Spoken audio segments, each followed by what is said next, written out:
이 당내 갈등이 심각합니다. 차기 당권을 염두에 둔 거겠죠. 다들 아시겠지만 8월 전당대회에서 당권을 차지하게 되면, 당대표가 되게 되면 2028년 총선의 국회의원 공천권을 휘두를 수 있습니다. 공천권을 사실상 갖게 됩니다. 이것 때문에 8월 전당대회를 앞두고 그렇게 반복을 하는 거죠. 28년 총선 공천권을 갖기 위해서. 이게 이제 당이 우리 계파를 키우고 나랑 친한 사람들을 더 한 명이라도 꼽고, 혹은 내 밑에서 나한테 충성했던 사람들, 뭐 내 보좌관이나 이런 사람들을 꼽고, 그러려면 당권을 우리 편, 나 혹은 우리 편, 우리 계파가 차지해야 됩니다. 그러니까 이거고요. 예. 근데 좀 볼성사나운 정도를 넘어섰죠. 예, 이게 거의 이러다가 민주당이 망하는 거 아니냐. 민주당이 이 싸움을 멈추지 않으면 저는 사실상 26년 총선, 28년 총선, 그 다음에 대선까지도 민주당이 지는 거 아니냐. 예. 정권 재창출이 어려워지는 분위기로 가는 거 아니냐. 지금 이런 식으로 싸움이 계속 격화되면. 근데 이걸 멈출 생각은 없어 보입니다.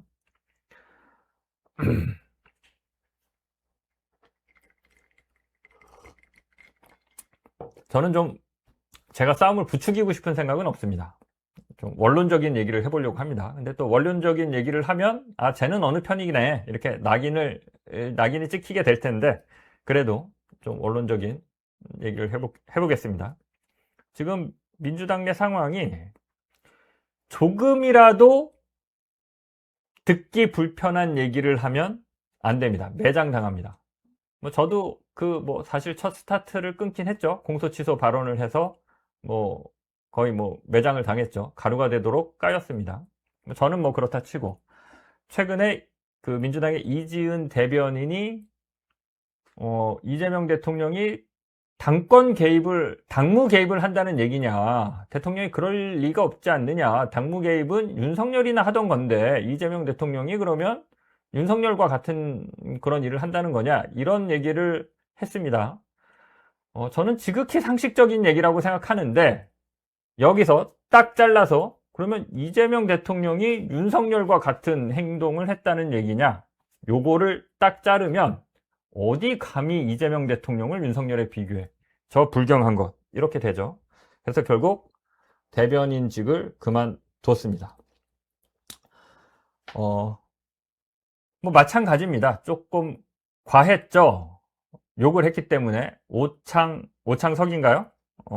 그분이 유시민을 대놓고 저격을 했죠. 그러면서 욕을 했습니다. 그래서 또 역시 본인도 가루가 되도록 까이고 있습니다. 서로가 서로를 공격하기도 하고, 공격할 의도가 없었는데, 이지은 대변인 같은 경우는 공격할 의도는 없었다고 보는데, 이제 좀 표현이 좀 뭐랄까, 저는 그렇게 과했다고 보지는 않고 아주 상식적인 발언이라고 보는데, 이재명 대통령을 윤석열과 비교한 것 자체가 이제 기분 나쁜 사람들이 있으니까 그런 부분에 있어서 굉장히 좀 서로 감정이 격화되고 있습니다. 그래서 반드시 그 자리를 물러나서 이 판에서 쫓아내야만 직성이 풀리는 그런 상황이 됐죠. 그냥 원론적인 얘기 아까 먹방에서도 했는데요. 조선시대 때 왕권이 절대적인 모든 권한을 다 누리던 시절에도 조선의 사대부들은 왕에게 직언을 했습니다. 왕이 잘못한다 싶으면 그렇게 하면 안 된다라고 상소를 올리고 직언을 했습니다. 심지어 어떤 사대분들은 내 상소, 내 제안이 틀리면 내 목을 베라는 의지를 보여주는 의미에서 도끼를 등에 짊어지고 나아가서 상소를 올리기도 했습니다. 내 상소문이 논리적으로 안 맞으면, 내가 틀린 얘기를 하면, 내가 임금과 백성을 배반하는 내 이익을 위한 얘기를 하면 이 도끼로 내 목을 쳐라 라고 하고 상소를 올리기도 했죠. 대체로 권력자들이 임금이 듣기 싫어하는 얘기였는데 우리는 훗날 그런 사대부들을 충신으로 기록합니다. 아무리 성군이라 할지라도 그 옆에서 계속 성군이십니다. 모든 게 훌륭하십니다. 모든 걸 잘하십니다. 완벽하십니다. 라고 했던 신하들은 대체로 간신으로 기록됩니다. 동서고금을 막론하고. 이재명은 완벽해. 이재명 대통령은 모든 걸 잘해. 이재명 대통령을 지키기 위해서 이재명 대통령과 그 측근들, 청와대가 불편한 얘기는 단 요만큼도 하면 안 돼. 라는 게 저는 되게 이상합니다. 직업이 기자라서 더 그렇습니다. 민주주의는 불편한 얘기를 참아내고 감내하는 겁니다. 왜 윤석열 정부, 윤석열, 김건희, 윤건희 정부를 몰아내고 민주당 정부를 세웠죠? 윤석열 때는 감히 나라님 욕을 못했죠. 민주정부가 들어서면 물론 이제 민주당에 대한 레거시 미디어들의 공격은 저열하고 아주 비겁하고 지저분하긴 하지만 어떻게 사람이 완벽할 수 있습니까? 단 하나만 예를 들어봅시다. 이재명 대통령이 인사를 잘한다고 볼 수 있나요? 인사를 잘합니까? 그런 거를 이재명 대통령을 물러나라는 게 아니라 이 인사는 제가 좀 그렇게 몇 번 지적을 했습니다. 이 인사는 좀 납득이 안 된다. 이해가 안 된다. 요거는 저는 동의하기 힘들다. 라는 방송을 이 자리에서 몇 번 했었죠. 그런 얘기를 하면 역시 너는 반명이야 라고 좌표가 찍힙니다. 요건 좀 비정상적이다. 이 정도 얘기도 못 한다면.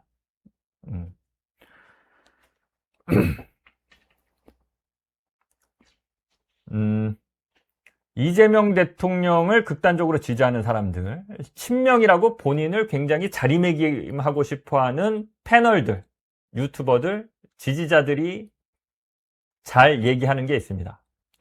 대통령의 뜻은 이거다. 대통령이 어떤 한마디를 하거나 어떤 행위를 하면 거봐, 대통령의 뜻은 이거야. 이렇게 해. 라고 하죠. 대표적인 게 이번에 대통령이 명확하게 뜻을 밝혔잖아. 정청래 너 아웃. 정청래 너 나가란 얘기야. 대통령이 그 얘기 한 거야. 이런 식으로 얘기를 많이 하죠. 그런 뜻인지 아닌지 저는 모르겠습니다. 다만 여기서 하고 싶은 얘기는 그렇게 나는 친명이야. 나는 이재명 대통령이 전부야. 이재명 대통령을 나는 끝까지 지킬 거야. 라고 하는 사람들이 이재명 대통령의 뜻은 저 발언은 정청래 너 나가라는 거야. 이렇게 말했을 때 이 말이 맞다면 그거는 당무 개입이 됩니다. 대통령의 당무 개입. 불법입니다. 불법이에요. 이재명 대통령이 불법을 저지르고 있다는 얘기가 됩니다. 그래서 이재명 대통령을 극단적으로 지지하시는 분들, 굉장히 이제 흔히 말하는 멸칭이긴 하지만 문조 털레유를 공격하고 조국 전 대표를 되게 싫어하고 저도 싫어할 수 있겠죠. 이런 분들이 주로 하는 얘기. 이재명 대통령의 저 말은 민주당아 이렇게 하라는 얘기야. 그렇게 해석을 하고 그 해석이 맞다라면 전부 다 당무 개입입니다. 전부 다 불법입니다. 제발 좀 이재명 지지자분들 대통령이 불법을 행하고 있다는 얘기는 멈춰주